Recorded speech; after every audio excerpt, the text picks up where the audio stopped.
Fala pessoal, tudo bem com vocês? No ano passado eu fiz um vídeo top 5 falando sobre as temporadas em que o título mundial foi decidido na última prova do ano. E já faz uns 6 meses que eu tô devendo para vocês a parte 2 desse tema, com as sugestões que vocês deixaram nos comentários lá daquele vídeo. Então, aí vai, a parte 2 dos títulos decididos na última prova da temporada.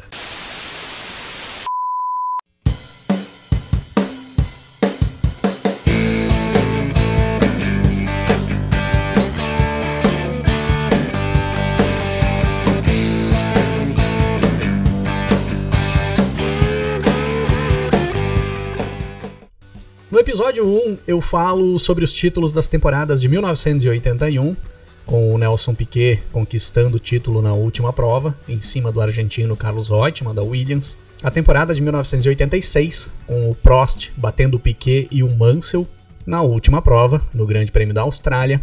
A temporada de 2010, quando tínhamos 4 pilotos com chances de levar o título na última prova, e o Sebastian Vettel leva a melhor, vence o Grande Prêmio de Abu Dhabi e conquista o seu primeiro título mundial. A temporada de 1984, com o Niki Lauda conquistando o título em cima do Alain Prost na última corrida, no Grande Prêmio de Portugal. E a que foi, na minha opinião, a mais apertada decisão de título mundial da história da Fórmula 1, que foi a última prova da temporada de 2008, o Grande Prêmio do Brasil, com o inglês Lewis Hamilton conquistando o título em cima do brasileiro Felipe Massa. E para começarmos a lista de hoje, nós vamos para o ano anterior a essa última prova citada no primeiro vídeo.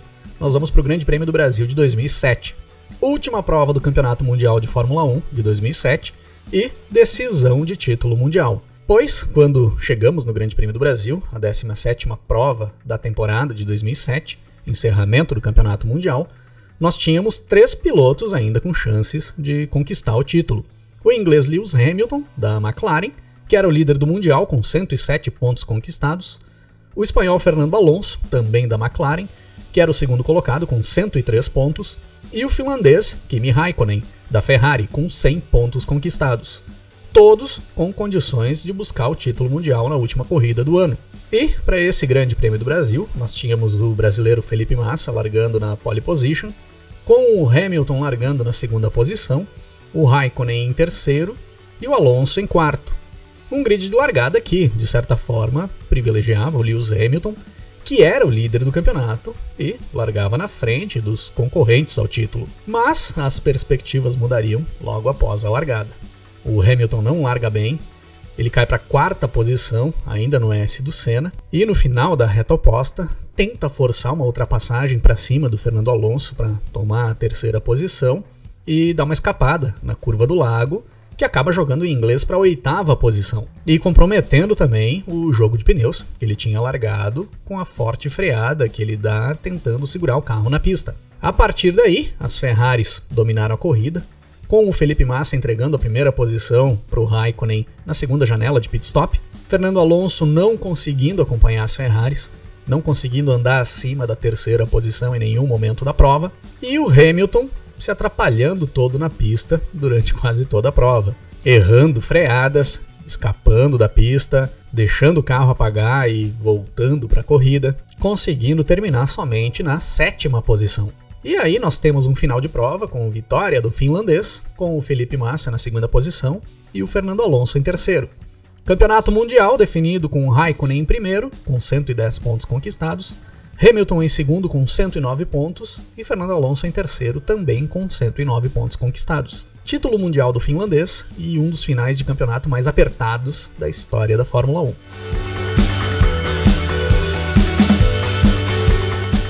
Ainda dentro da Fórmula 1 moderna, nós vamos para a temporada de 2012, onde nós tivemos novamente a última prova do campeonato disputada em Interlagos, no Brasil, a 20ª prova daquela temporada.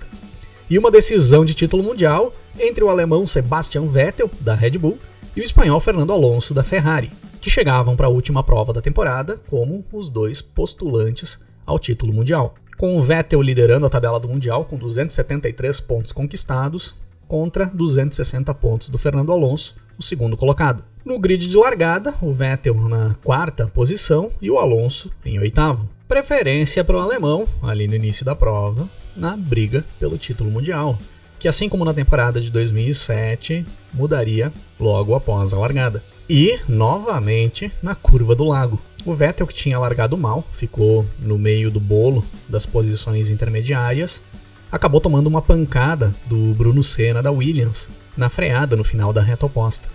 Caiu para a última posição e ficou com o carro danificado, enquanto o Fernando Alonso subiu posições e já na passagem para a segunda volta da prova, cruza a linha de chegada em terceiro. Considerando o início de prova, ficava claro que o campeonato estava muito mais para o Fernando Alonso do que para o Vettel, que vinha buscando uma corrida de recuperação lá da 20ª posição, lá do final do pelotão. E aí entra em cena um elemento que aparece muitas vezes em Interlagos para dar uma bagunçada geral na corrida: a chuva.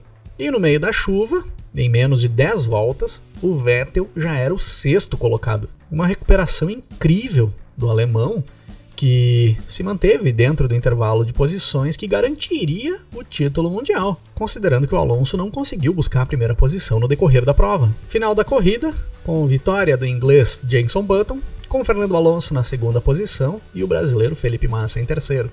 Sebastian Vettel cruza a linha de chegada na 6ª posição, fechando a tabela do Mundial em primeiro, com 281 pontos conquistados contra 278 pontos do Fernando Alonso, encerrando o campeonato mais disputado dos últimos 10 anos na Fórmula 1.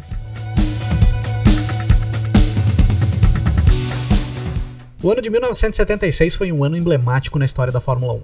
Ficou marcado pelo grave acidente do Niki Lauda no Grande Prêmio da Alemanha de 1976, pela sua impressionante recuperação, que levou o austríaco de volta às pistas apenas 3 provas após o acidente que quase tirou a sua vida, e pela grande rivalidade entre o austríaco e o inglês James Hunt, da McLaren, que viraria filme mais de 30 anos depois, com Rush, No Limite da Emoção, que na minha opinião é o melhor filme sobre o automobilismo já feito até hoje, de toda a história do cinema. E se tu é fã desse canal e não assistiu Rush ainda, para tudo que tu tá fazendo e vai assistir esse filme agora. O Campeonato Mundial de 1976, enquanto andou dentro da normalidade, se encaminhava para o 2º título mundial do Niki Lauda, que vinha dominando a categoria até metade da temporada, pouco mais da metade. Mas o acidente em Nürburgring, a 10ª etapa, e o crescimento da McLaren com o James Hunt na segunda metade do campeonato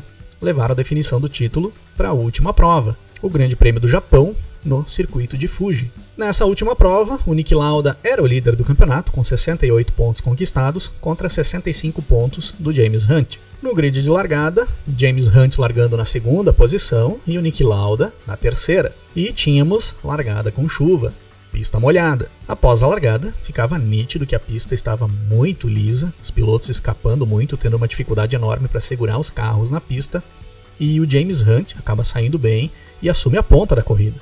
Enquanto o Niki Lauda vai perdendo terreno, não vai se arriscando muito ali na pista molhada, tira o pé e acaba recolhendo o carro na 2ª volta da corrida, não querendo arriscar naquelas condições de pista que se assemelhavam bastante às condições onde o Lauda sofrera o acidente em Nürburgring. E a decisão do título a partir da 2ª volta da prova acaba ficando nas mãos do James Hunt, que precisava descontar a diferença de 3 pontos que o Lauda tinha para ele na tabela do Mundial. E após algumas oscilações do Hunt no decorrer da prova, no final da corrida, o Hunt consegue buscar a 3ª posição, onde ele cruza a linha de chegada, na posição mínima necessária para chegar ao título mundial naquelas condições de corrida. Final de campeonato, com James Hunt com 69 pontos conquistados contra 68 pontos do austríaco Niki Lauda.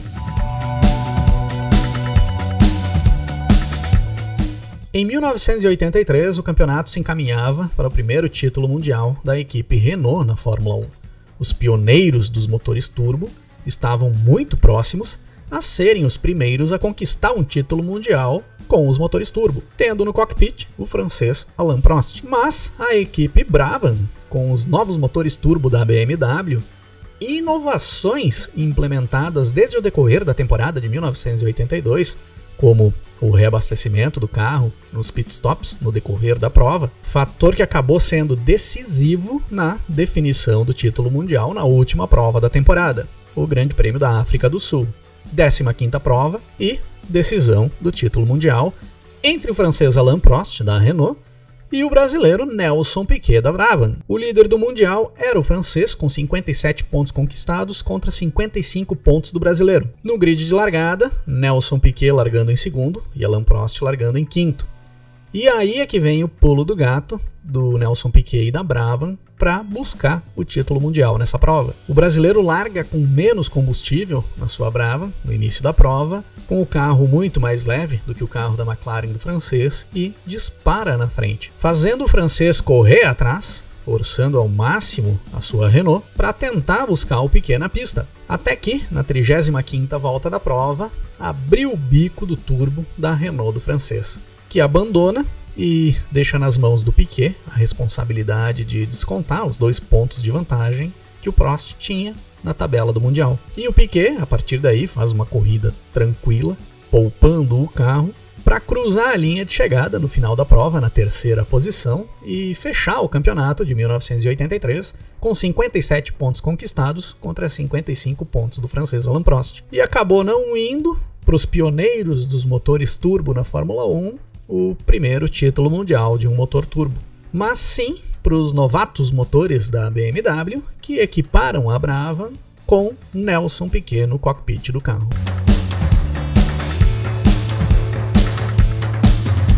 E para fechar a lista de hoje, eu vou trazer a história de uma das mais malucas, improváveis e polêmicas corridas finais de campeonato que definiram o título mundial, que foi o Grande Prêmio do México de 1964. Prova que eu citei em um episódio há alguns dias e que eu disse que talvez eu faria um episódio só contando a história dela. Eu ainda não vou fazer esse episódio só falando dela, mas vou detalhar um pouco mais aqui na nossa última história de uma corrida final de campeonato do episódio de hoje. O Grande Prêmio do México era a 10ª e última etapa do Campeonato Mundial de Fórmula 1 de 1964. Seria definido ali o campeão mundial dentre 3 britânicos postulantes ao título. Graham Hill correndo pela BRM, Jim Clark correndo pela Lotus e John Surtees correndo pela Ferrari. Hill liderava o campeonato com 39 pontos conquistados, John Surtees era o segundo com 34 pontos e o Jim Clark o terceiro com 30 pontos.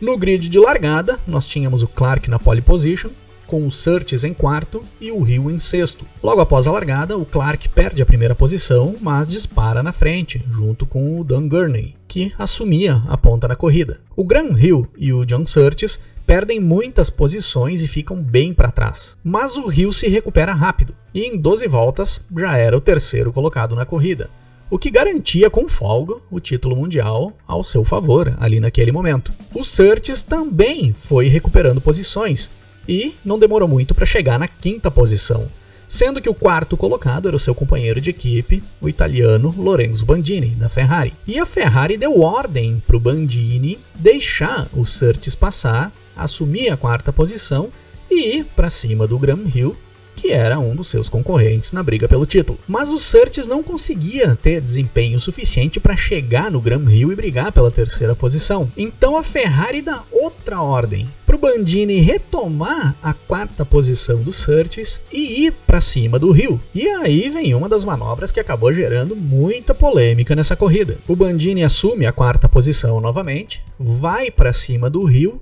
e bate no inglês, em uma manobra bastante desorientada, que seria uma tentativa de ultrapassagem, e essa batida acaba tirando o inglês da prova. Enquanto isso, o escocês Jim Clark assumia a liderança da corrida, e com o Hill fora da prova, agora o título ficava nas mãos do Clark. Mas faltando 2 voltas para a corrida terminar, o motor da Lotus do Clark vai para o espaço e o escocês abandona a prova. Agora o norte-americano Dan Gurney era o líder, com o Lorenzo Bandini da Ferrari em segundo e o John Surtees em terceiro. Resultado que ainda dava o título pro Graham Hill. Mas aí vem outra ordem da Ferrari para o Bandini deixar o Surtees passar e assumir a 2ª posição, que dava pontuação suficiente para o Surtees tirar o título do Hill e levar para Maranello. Final de prova com Dan Gurney em primeiro, John Surtees em segundo e Lorenzo Bandini na terceira posição.